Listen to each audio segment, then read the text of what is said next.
السلام علیکم ورحمۃ اللہ وبرکاتہ۔ اعوذ باللہ من الشیطان الرجیم، بسم اللہ الرحمن الرحیم۔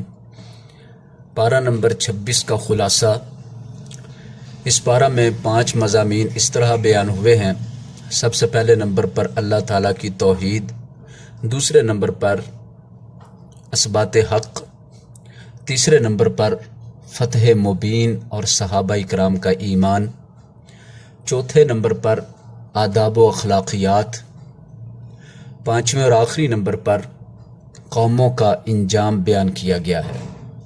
آئیے ہم سب سے پہلے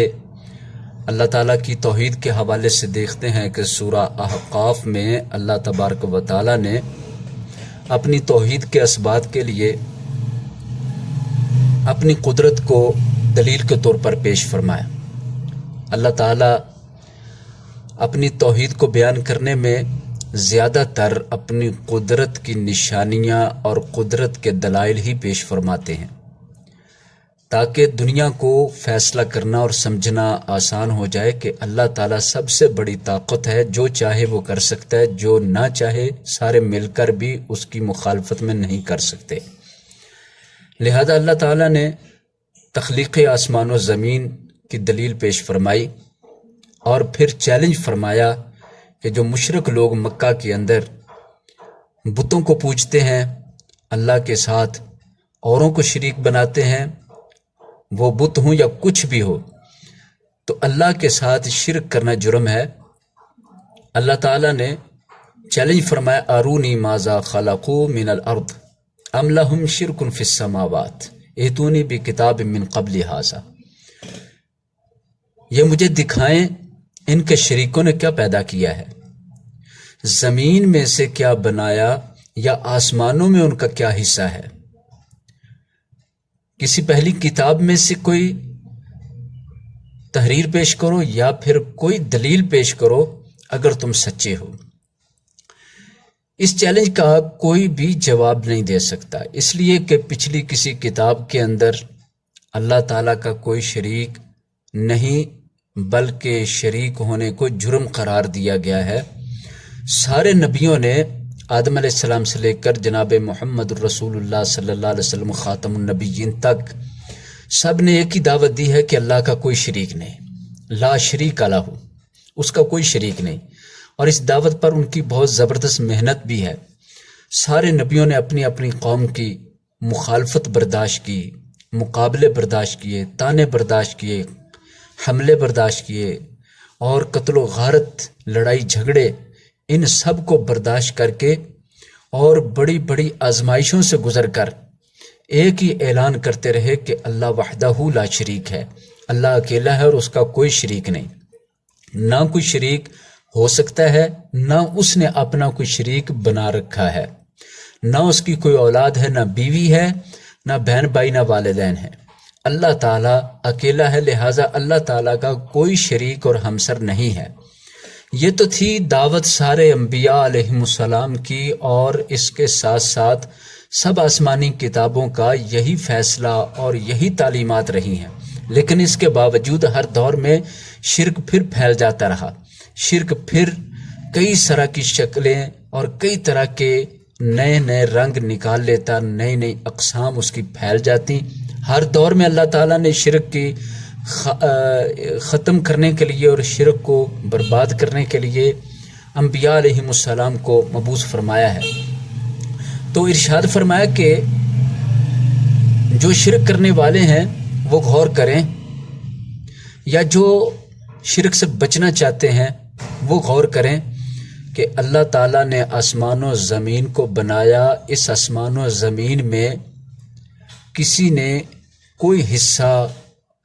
کوئی اپنی تخلیق رکھی ہو، یا آسمانوں میں کوئی انہوں نے اپنا حصہ بنایا ہو؟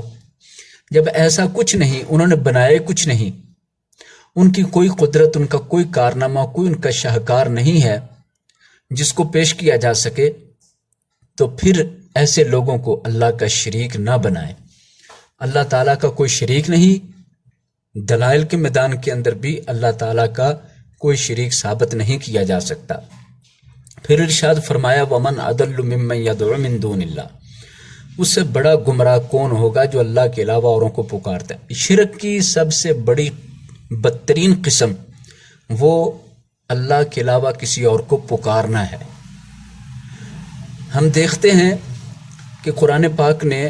ایک نہیں بلکہ سینکڑوں مقامات پر دعا من دون اللہ کے علاوہ کو پکارنا، اللہ کے علاوہ سے دعا کرنا، اس سے منع کیا اور اس کو سب سے بدترین شرک قرار دیا ہے، بدترین گمراہی قرار دیا ہے۔ شرک کی جتنی بھی تعویلیں کریں، لیکن یہ جو قرآن پاک کے الفاظ ہیں وَمَنْ أَضَلُّ مِمَّنْ يَدْعُو مِن دُونِ اللہ کے علاوہ کو پکارنا، یہ سب سے بڑی گمراہی ہے۔ تو ہر مشکل میں، ہر تنگی میں، ہر آسانی میں، ہر بیماری میں، ہر راحت میں، ہر تکلیف میں صرف اور صرف اللہ تعالیٰ کو ہی پکارا جا سکتا ہے۔ اللہ کو ہی پکارنا درست ہے۔ سورہ رعد کے اندر بھی یہ بات ارشاد فرمائی گئی، لہو دعوت الحق، اسی ذات کو پکارنا برحق ہے، اللہ کے علاوہ کسی اور کو پکارنا برحق نہیں ہے۔ تو اس پکار سے مطلب یہ، اس پکار اور ندا سے مراد ما فوق الاسباب ہے، یعنی کہ ما فوق الاسباب جو مدد مانگی جاتی ہے یہ درست نہیں، ما فوق الاسباب کسی کو پکارنا درست نہیں ہے۔ اگر کسی شخص کا دوست اس کے سامنے کھڑا ہے تو اسے کہہ سکتا ہے کہ مجھے کچھ قرض دو، مجھے پانی پلا دو، مجھے کھانا کھلا دو، لیکن اگر اس کا دوست اس کے سامنے نہیں ہے، دوسرے شہر میں ہے، دوسرے مقام پر ہے جہاں سے وہ نظر بھی نہیں آ رہا، تو وہاں سے انسان اس کو کہے کہ وہ مجھے کھانا دے گا، پانی دے گا، تو یہ ما فوق الاسباب ہو جائے گا کہ وہاں تک بات کرنے کا، پہنچانے کا ذریعہ نہیں اور اس کے مدد کرنے کا کوئی ذریعہ ہی نہیں، تو یہ ما فوق الاسباب ہے۔ ما فوق الاسباب صرف اور صرف اللہ کی ذات کو پکارا جا سکتا ہے، اور ما فوق الاسباب کسی مخلوق کو یا کسی اور کو پکارنا اور مدد مانگنا یا یہ نظریہ رکھنا کہ وہ مدد کرنے کے لیے پہنچ جاتے ہیں، یہ درست نہیں ہے۔ یہی نظریہ تو مکہ کے لوگوں کا تھا، جس پر اللہ تعالیٰ نے فرمایا کہ کون بڑا گمراہ ہوگا ایسے شخص سے جو اللہ کے علاوہ کو پکارتا ہے، مَن لَا يَسْتَجِيبُ لَهُ إِلَى يَوْمِ الْقِيَامَةِ، جو قیامت کے دن تک دعا کو قبول نہیں کر سکتا، وَهُمْ عَنْ دُعَائِهِمْ غَافِلُونَ، اور وہ ان کی دعا سے، پکار سے بالکل بے خبر ہیں۔ یہ سورہ احقاف کی 5 نمبر آیت ہے۔ پھر اس کے بعد مزید ارشاد فرمایا کہ قیامت کے دن ایسے لوگ اپنے پکارنے والوں کی پکار کی نفی کر دیں گے، اور جس طرح وہ ان کے لیے نذرانے کرتے رہے یا عبادت بجا لاتے رہے، وہ اس کی نفی کر دیں گے کہ ان لوگوں نے ہمارے لیے تو کچھ کیا نہیں۔ تو کتنا سخت دن ہوگا کہ قیامت کے دن جن کو راضی کرنے کے لیے اتنا کچھ کیا تھا وہ ناراض ہی رہے، بلکہ وہ لا علم اور ناواقف رہے کہ یہ لوگ ہمیں پکارتے تھے یا ہمیں عبادت کرتے تھے، ہماری عبادت کرتے تھے، تو وہ ان باتوں پر ناراض ہوں گے اور دشمن بن جائیں گے اور وہ مخالف بن جائیں گے قیامت کے دن۔ تو پھر ایسے لوگوں کا حال کتنا عجیب ہوگا کہ جو جن پر امیدیں لگائے بیٹھے تھے وہ ان کے مخالف ہو گئے اور دشمن ہو گئے۔ اسی توحید کے سلسلے میں اللہ تعالیٰ نے ارشاد فرمایا کہ قیامت کے دن ان کافروں کو جہنم کی آگ پر پیش کیا جائے گا، پھر ارشاد فرمایا جائے گا کہ تم اپنی دنیا کی زندگی میں سب کچھ استعمال کر چکے ہو جو اللہ تعالیٰ نے تم کو اچھا دیا تھا، تم نے اس سے بہت فائدہ اٹھایا۔ فَالْيَوْمَ تُجْزَوْنَ عَذَابَ الْهُونِ بِمَا كُنْتُمْ تَسْتَكْبِرُونَ فِي الْأَرْضِ بِغَيْرِ الْحَقِّ وَبِمَا كُنْتُمْ تَفْسُقُونَ۔ اب قیامت کا دن ہے تو آج تمہارے لیے رسوا کرنے والا عذاب ہوگا، اس وجہ سے کہ تم نے زمین میں بہت تکبر کیا، ناحق تکبر کرتے رہے، بڑا بنتے رہے، اور جو اللہ تعالیٰ نے حق بھیجا تھا اس کا انکار کر دیا، اور تم نے نافرمانی کی زندگی بسر کی ہے۔ اسی طرح آخر میں اللہ تعالیٰ نے اسی سورہ کے قوم عاد کا ذکر فرمایا ہے کہ ان کے پیغمبر ہود علیہ السلام ایک ٹیلے پر، احقاف پر کھڑے ہو کر اپنی قوم کو واضح نصیحت کرتے ہیں اور ان کو سمجھاتے ہیں۔ تو جب توحید کی بات سمجھاتے ہیں تو بڑا عرصہ پہلے بھی سمجھاتے آ رہے، لیکن ساری قوم کے لوگوں کو بلند آواز سے اجتماعی طور پر سمجھاتے ہیں تو قوم کے لوگ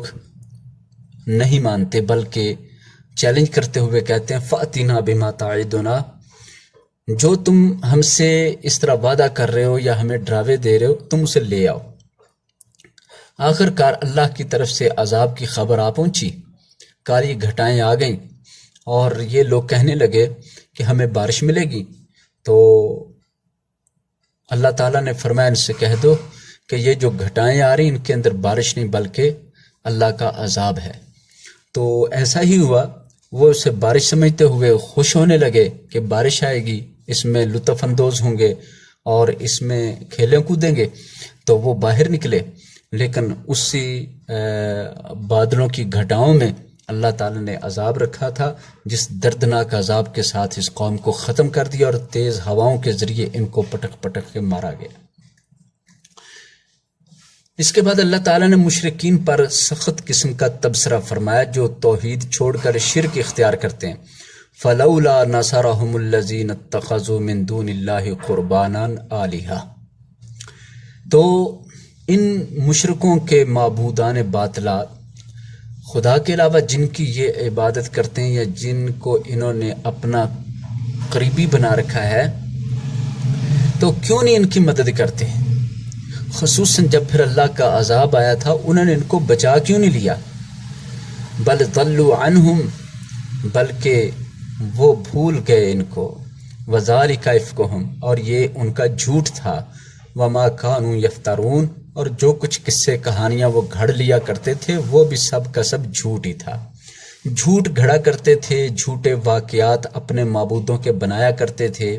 معبود بھی جھوٹے تھے، ان کے متعلقہ واقعات بھی جھوٹے تھے، جن کی بنا پر اللہ تعالیٰ نے ان کو تباہ کر دیا اور فرمایا کہ یہ تمہاری مدد کے لائق نہیں تھے، ان کو تم پکارتے رہے، انہوں نے تمہاری مدد نہ کی، اگر وہ کچھ کرنے کے قابل ہوتے تو تمہاری مدد کر دیتے۔ آخر میں ارشاد فرمایا کہ نبی کریم صلی اللہ علیہ وسلم قرآن پڑھ کر سناتے ہیں تو خوش نصیب لوگ اس پر غور کرتے، سمجھتے اور اپنے آپ کو بہتر راہ پر لے آتے ہیں، ہدایت کو قبول کر لیتے ہیں۔ تو جنات نے بھی یہ قرآن پاک سنا تو قرآن سننے کے بعد انہوں نے ایمان قبول کیا۔ ایمان قبول کرنے کے بعد وہ اپنی قوم میں گئے تو اسلام کے داعی بن کر انہوں نے اپنے بستی میں اپنے جنات کو بتایا کہ ہم اللہ کے ایک پیغمبر سے اللہ کی کتاب سن کر آئے ہیں جس کے اندر ہدایت کی باتیں ہیں، جس کے اندر ہماری فلاح کی باتیں ہیں، ہم تو ایمان لے آئے ہیں، تم لوگ بھی ایمان لے آؤ، تم لوگ بھی اس کتاب کی تعلیمات کو اختیار کرو۔ تو اللہ تعالیٰ نے یہ بتایا کہ جہاں توحید کی بات کو رد کیا جا رہا ہے وہاں ایسے لوگ بھی موجود ہیں یا جنات موجود ہیں جو کہ اس کتاب پر ایمان لا رہے ہیں۔ دوسرا اہم ترین مضمون اس پارے کے اندر وہ ہے اثبات حق، جو کہ سورہ محمد صلی اللہ علیہ وسلم سے شروع ہو رہا ہے۔ یہ سورہ ہمارے نبی جناب محمد صلی اللہ علیہ وسلم کے نام نامی اس میں گرامی پر ہے۔ تو اس سورہ کا آغاز ہو رہا ایمان اور عمل کی صفات کے ساتھ، اور پھر ارشاد فرمایا وَآمَنُوا بِمَا نُزِّلَ عَلَى مُحَمَّدٍ وَهُوَ الْحَقُّ مِن رَبِّهِمْ، جو لوگ آپ صلی اللہ علیہ وسلم پر جو کچھ نازل ہوا ایمان لائے، اور جو کچھ آپ صلی اللہ علیہ وسلم پر نازل کیا گیا وہ ان کے رب کی طرف سے حق اور سچ ہے۔ یہ ہے وہ معیار حق پہچاننے کا اور حق جاننے کا کہ جو کچھ نبی صلی اللہ علیہ وسلم پر نازل کیا گیا ہے وہ برحق ہے۔ وہ دو طرح ہے، ایک تو وحی جلی اور ایک وحی خفی کے نام سے مفسرین نے بیان فرمائی ہے۔ وحی جلی یا وحی مطلوب وہ وحی ہے کہ جو قرآن پاک کی شکل میں ہے، جس کی تلاوت کی جاتی ہے، اور وحی غیر مطلوب وہ وحی ہے جس کی تلاوت تو نہیں کی جاتی لیکن وہ احادیث مبارکہ ہیں، اس لیے کہ قرآن پاک اللہ تعالیٰ کی طرف سے نازل شدہ ہے، تو احادیث مبارکہ بھی اللہ تعالیٰ کی وحی کے ذریعے آپ صلی اللہ علیہ وسلم کی زبان اقدس سے بیان ہوئی ہیں۔ یوں کہنا چاہیے کہ قرآن پاک کی تفسیر آپ صلی اللہ علیہ وسلم کی احادیث ہیں جو آپ صلی اللہ علیہ وسلم کی زبان مبارک سے اللہ تعالیٰ نے ادا کروائی ہیں، اور جس کا ذکر قرآن مجید میں بھی اللہ تعالیٰ نے فرمایا ہے کہ آپ صلی اللہ علیہ وسلم پر اللہ تعالیٰ نازل فرماتا ہے اور آپ اس کی وضاحت اور تشریح فرماتے ہیں، آپ صلی اللہ علیہ وسلم اس کو کھول کھول کے بیان کرتے ہیں۔ تو یہ ذمہ داری اللہ تعالیٰ نے جو آپ پر لگائی تھی، آپ صلی اللہ علیہ وسلم اللہ تعالیٰ کے حکم سے، اللہ تعالیٰ کی وحی سے ہی بیان فرمایا کرتے تھے۔ تو قرآن اور حدیث یہی برحق ہے کہ جو نبی صلی اللہ علیہ وسلم پر نازل کیا گیا ہے۔ اس کے بعد جو لوگ کفر کرتے ہیں ان کے ساتھ بہت سختی کا حکم دیا گیا ہے کہ ان لوگوں کو غزوہ کے اندر، لڑائی کے اندر جب بھی پاؤ تو ان کے ساتھ اتنی سختی کرو کہ ان کی گردنیں اڑا دو، حتیٰ کہ جب اچھی طرح خون بہاؤ تو پھر ان کے لوگوں کو قید بھی کرو، پھر چاہو تو احسان کر کے بعد میں چھوڑ دینا، یا پھر ان سے جزیہ لو، فدیہ لو، ان سے رقم لے کر چھوڑنا، لیکن یہ تب ہو حتیٰ تازہ حرب اوزارہا، یہاں تک کہ وہ اپنے ہتھیار ڈال دیں۔ تو جب تک وہ ہتھیار ڈالیں اس وقت تک قتل بھی ہے، اس وقت تک لڑائی بھی ہے، اس وقت تک ان کو قید کرنا بھی ہے۔ تو اللہ تعالیٰ نے کافروں کے لیے یہ بیان فرمایا، اور اس کے بعد ارشاد فرمایا کہ حق ایسی چیز ہے کہ جو بالکل واضح اور جس پر چلنا ضروری ہے۔ تو ایسا نہیں ہو سکتا فمن کان علی بینۃ من ربہ کمن زین لہ سوء عملہ واتبعوا اہواءہم، کہ ایک شخص اپنے رب کی رہنمائی پر، دلیل پر چلتا چلا جائے، وہ اس کے برابر کیسے ہو سکتا ہے کہ جو شخص اپنی من پسند اور اپنے نفس کو اچھی لگنے والی چیزوں کے پیچھے چلے، حالانکہ وہ برے عمل ہوں، اور برے اعمال کو وہ اچھا سمجھ کے چلتا جائے اور اپنی خواہشات کی پیروی اختیار کرے۔ تو خواہشات کی پیروی کرنے والا اور اللہ کے حکم کی پیروی کرنے والا کبھی برابر نہیں ہو سکتے، اور دونوں اہل حق نہیں ہو سکتے۔ پھر اس کے بعد اللہ تعالیٰ نے اہل حق کا انجام بیان فرمایا کہ اللہ تعالیٰ نے ان کے لیے جو جنت میں نہریں تیار کر رکھی ہیں وہ 4 قسم کی نہریں ہیں، ایک صاف پانی کی، تازہ دودھ کی، اور مزیدار شراب کی، اور اسی طرح صاف ستھرا شہد۔ یہ 4 نہریں جنت کی اہل جنت کو دی جائیں گی جنہوں نے اللہ کی طرف سے نازل ہونے والے حق کی پیروی اختیار کی۔ آخر میں اس حق کی کوشش کرنے کا حکم دیا گیا ہے، اور اس سے غفلت برتنے والوں کو سخت الفاظ میں تنبیہ کی گئی، افلا یتدبرون القرآن ام علی قلوب اقفالھا۔ یہ قرآن جو اللہ کی طرف سے نازل ہوا ہے، اس کے اندر سارا حق بیان ہو گیا ہے، تو یہ لوگ قرآن میں تدبر کیوں نہیں کرتے، قرآن میں غور و فکر کیوں نہیں کرتے، یا پھر ان کے دلوں پر تالے لگ گئے ہیں؟ پتہ چلا کہ جو حق کے بارے غور نہیں کرتا اس کے دل پر تالا لگ چکا ہوتا ہے۔ تیسرا مضمون صلح حدیبیہ کا، جسے فتح مبین قرار دیا گیا ہے۔ فتح مبین کا معنی ہے کھلی فتح۔ تو یہ واقعہ یا یہ لقب صلح حدیبیہ کو دیا گیا ہے کہ صلح حدیبیہ کے موقع پر نبی صلی اللہ علیہ وسلم کو اللہ تعالیٰ نے فتح مبین عطا فرمائی۔ تو اس کا مکمل واقعہ، جس کا بیت رضوان کا ذکر بھی اس سورہ میں موجود ہے، وہ کچھ اس طرح ہوا کہ نبی صلی اللہ علیہ وسلم کو اللہ تعالیٰ نے خواب کے اندر رہنمائی اور اشارہ دیا۔ نبی کا خواب بھی وہی ہوتا ہے، نبی کے علاوہ کسی کا خواب بھی وہی یا حق کا معیار نہیں۔ حق کا معیار اور سچ کا نشان صرف اور صرف پیغمبر کا خواب ہوتا ہے، اس پر کسی طرح کا کوئی شک شبہ نہیں کیا جا سکتا۔ نبی صلی اللہ علیہ وسلم کو خواب آیا جس میں آپ صلی اللہ علیہ وسلم نے عمرہ کی زیارت دیکھی، تو اپنے صحابہ کو صبح مطلع فرمایا اور تیاری کا حکم دیا۔ 1400 صحابہ آپ کے ساتھ تیار ہو کر جب چل دیے تو حدیبیہ کے مقام پر روک دیا گیا، مکہ کے لوگوں نے آگے بڑھنے سے روک دیا۔ تو نبی صلی اللہ علیہ وسلم نے ان کے ساتھ مذاکرات کیے۔ ان مذاکرات میں حضرت عثمان رضی اللہ تعالی عنہ کو مکہ بھیجا گیا۔ تو جب وہ مکہ گئے تو مکہ کے لوگوں نے ان کو اپنے پاس ٹھہرا لیا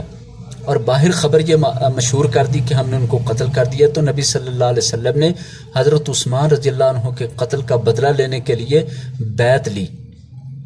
بھائی اگر نبی صلی اللہ علیہ وسلم کو علم ہوتا، جیسے کئی لوگ کہتے ہیں کہ ہر بات کا پہلے علم ہوتا، اگر اس بات کا علم ہوتا کہ مکہ کے لوگوں نے جھوٹی خبر پھیلائی ہے تو آپ صلی اللہ علیہ وسلم واضح فرما دیتے کہ یہ جھوٹ ہے، اس پر دھیان نہ دو، لیکن آپ صلی اللہ علیہ وسلم نے بھی ان کی خبر کو لیتے ہوئے اس بات پر صحابہ اکرام سے بیعت لی کہ میرے ہاتھ پہ ہاتھ رکھ کر بیعت کرو کہ عثمان کے قتل کا بدلہ لیے بغیر ہم نہیں جائیں گے اور اس وقت تک لڑتے رہیں گے جب تک کہ ہمیں موت نہیں آ جاتی۔ تو موت پر بیعت لی، بیعت رضوان۔ بعد میں پتہ چلا کہ یہ تو انہوں لوگوں نے جھوٹ پھیلایا تھا۔ تو اللہ تعالیٰ کو یہ بیعت اتنی پسند آئی کہ قرآن پاک میں سورہ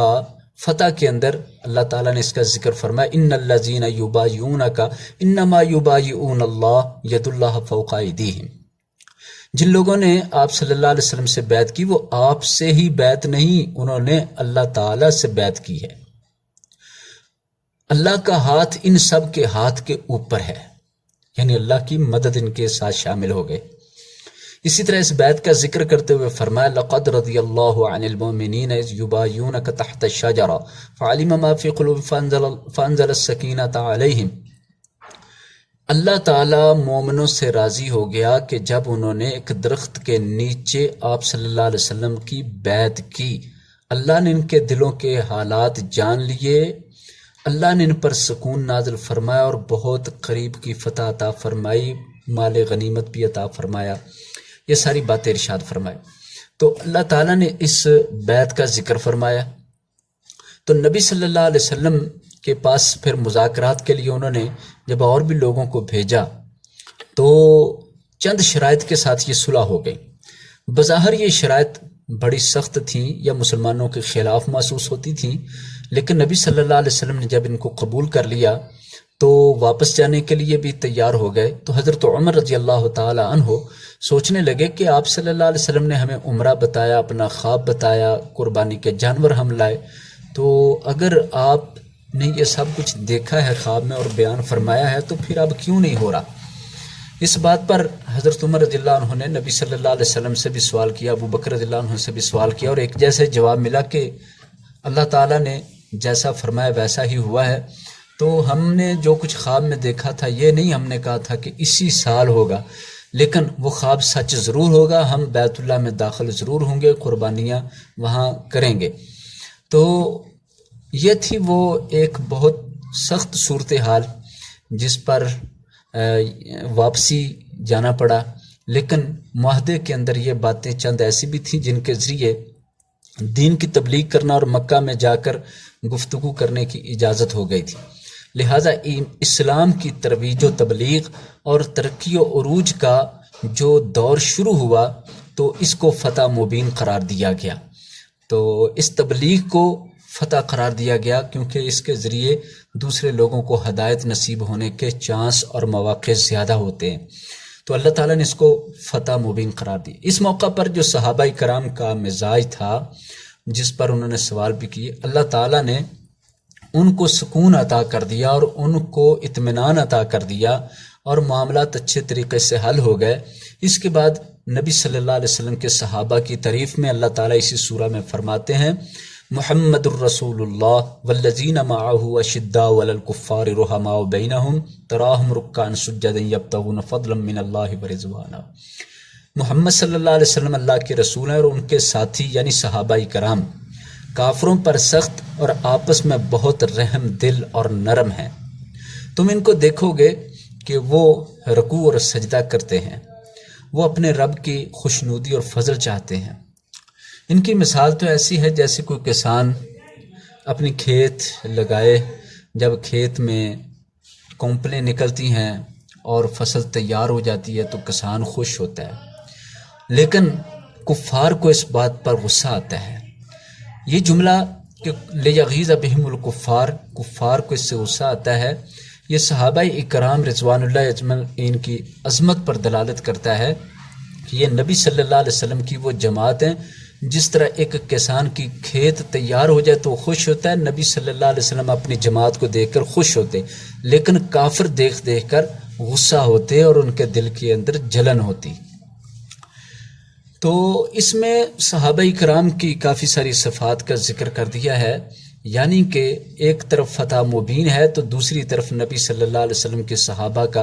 ایمان اور مزاج بیان کیا جا رہا ہے کہ وہ کافروں پر ہر دم سخت ہیں، کافروں کے لیے ان کے ہاں کوئی نرمی نہیں، لیکن اپنوں میں صحابہ اکرام مسلمان کے ساتھ انتہائی رحم دل، انتہائی مہربان، غلطی معاف کرنے والے، مہلت دے دینے والے، درگزر کرنے والے، محبت کرنے والے، عفو کرنے والے، ایک دوسرے پر پردہ پوشی کرنے والے، رازداری رکھنے والے، ایک دوسرے پر بڑے مہربان ہیں۔ اور ان کی اپنی حالت یہ ہے کہ یہ رکوع اور سجود زیادہ کرتے ہیں، اللہ کے سامنے نفل پڑھتے ہیں تو نفلوں میں رکوع اور سجدے کرتے ہیں۔ یہ اتنی محنت، ریاضت، مقصد یہ ہے کہ اللہ تعالیٰ راضی اور خوش ہو جائے، اس کے علاوہ انہیں اور کچھ نہیں چاہیے۔ اس پارے کا چوتھا حصہ ہے آداب و اخلاقیات۔ وہ سورہ حجرات سے شروع ہوتا ہے کہ سورہ حجرات میں اللہ تعالیٰ نے اپنے پیغمبر صلی اللہ علیہ وسلم کے آداب سکھائے کہ نبی صلی اللہ علیہ وسلم کا ادب کرنا ہے، عمل میں بھی ان سے آگے نہیں نکلنا، اور زبان کے الفاظ سے بھی گستاخی نہیں کرنی۔ اگر کوئی جس طرح عام بندہ دوسرے آدمی کو بلاتے ہوئے اے کے لفظ سے بلا لیتا ہے یا آواز دے کے بلاتا ہے،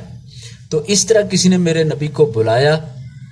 تو اس شخص نے بھی گستاخی کی، اس طرح بھی بلانے سے منع کیا گیا ہے۔ اور اپنی آواز کو نیچا رکھنے کا حکم ہے، لا ترفعوا اصواتکم فوق صوت النبی، نبی کی آواز کے اوپر اپنی آواز بلند نہ کرو۔ تو اسی طرح ان گستاخی کے باتوں کو بیان کرتے ہوئے ان کا انجام بیان فرمایا، ان تحبط اعمالکم وانتم لا تشعرون، عمل ضائع ہو جائیں گے اور تمہیں پتہ تک نہیں چلے گا۔ پتہ چلا نبی صلی اللہ علیہ وسلم کی بے ادبی وہ زبان سے ہو یا عمل سے ہو، اس کی پاداش میں اللہ تعالیٰ سارے کے سارے اعمال صالحہ کو ضائع اور برباد کر دیتا ہے۔ اسی طرح صحابہ اکرام کا ایک وصف بیان فرمایا کہ اللہ تعالیٰ نے ان کے دلوں کا امتحان لیا تو ان کے دلوں میں تقوی تھا۔ یہ وہ صحابہ ہیں کہ جو اپنی آواز پیغمبر کے سامنے پست رکھتے تھے، تو یہ ان کے دلوں کا تقوی قرار دیا اور ان کو امتحان میں پاس ہونا قرار دیا۔ اس کے بعد اخلاقیات کو بیان کیا گیا ہے۔ اخلاقیات میں یہ بات پہلے بنیاد بنائی گئی کہ اگر دو جماعتوں میں جو مومنوں کی جماعتوں آپس میں جھگڑا ہو جائے تو ان کی صلح کرواؤ۔ مسلمان کا بھائی ہے، مومن کا بھائی ہے، تو دوسرے مسلمانوں کو چاہیے کہ بھائیوں میں صلح کروا دیں۔ پھر لڑائی آپس میں کن وجوہات کی بنا پر ہوتی ہے، ان میں سے چند ایک کا ذکر کر کے ان سے منع کر دیا، اور اخلاقیات کا ایک بلند ترین سبق دیا ہے کہ آپس میں ایک دوسرے کا مذاق نہ اڑاؤ۔ مذاق میں ایک دوسرے کے دل کو جو تکلیف پہنچتی، اس کے بعد پھر لڑائی، جھگڑا، دشمنی، عداوت، بغض اور حسد، یہ ایک لازمی سا امر ہے۔ پھر اس کے بعد آپس کے اختلافات شروع ہو جاتے ہیں، لہٰذا وہ چیز یا وہ عمل ہی نہ کرو جس کی بنیاد پر ایک دوسرے کے بارے میں دل میں میل آ جاتی ہو۔ تو ارشاد فرمایا کہ مرد مردوں کا، عورتوں کا مذاق نہ اڑائیں، جن کا تم مذاق اڑا رہے ہو سکتا ہے وہ تم سے بہتر ہو۔ تو یہ اس لیے فرمایا کہ مذاق ہمیشہ تب اڑایا جاتا ہے کسی کا بھی جب اس کو ہم حقیر سمجھتے ہیں، جب کسی کو گھٹیا سمجھا جاتا ہے۔ تو گھٹیا سمجھنا، حقیر جاننا، کسی کو انتہائی کم تر جاننا، یہ ہے وہ اصل بنیاد اور جرم جس کی بنا پر لوگ ایک دوسروں کا مذاق اڑاتے ہیں۔ تو فرمایا کہ ایک دوسرے کا مذاق نہ اڑاؤ، ہو سکتا ہے وہ تم سے بہتر ہوں اللہ کی نگاہ میں۔ دوسرا اخلاقی معاملہ یہ سکھایا کہ بد ظنی نہ کرو، بد گمانی نہ پیدا کرو، ایک دوسرے کے بارے میں غلط سوچیں سوچنا، بری سوچیں سوچنا، اور خود سے اس کے بارے میں غلط کوئی بات سوچ لینا، تو اس سے پھر گناہ ہوتا ہے۔ کئی بدگمانیاں تو انسان کو گناہ گار کر دیتی ہیں، اس لیے فرمایا ایسے معاملات سے بھی آپس کے اختلافات بڑھتے ہیں اور دوریاں بڑھ جاتی ہیں، اس سے بچ جاؤ۔ جاسوسی سے منع کیا گیا، اور اسی طرح غیبت سے منع کیا گیا، اور اس کی ایک بدترین مثال دی گئی کہ اپنے مردہ بھائی کا گوشت کھانا۔ تم اسے ناپسند کرتے ہو تو پھر غیبت بھی یہی کچھ ہے، اسے بھی نہ کیا کرو۔ پھر ارشاد فرمایا تم سب ایک مرد اور یعنی آدم اور حوا علیہ السلام سے پیدا کیے گئے ہو، یہ کنبے، یہ قبیلے صرف اور صرف تمہارے آپس کے تعارف کے لیے ہیں، ورنہ تم سب کا ماں اور باپ ایک ہی ہے، تم سب کے سب ایک ہی ہو۔ لتعارفوا، کنبے قبیلے اس لیے ایک دوسرے کی پہچان کرنے کے لیے، اس کے علاوہ اور کوئی اس کا فائدہ نہیں سوائے پہچان کے۔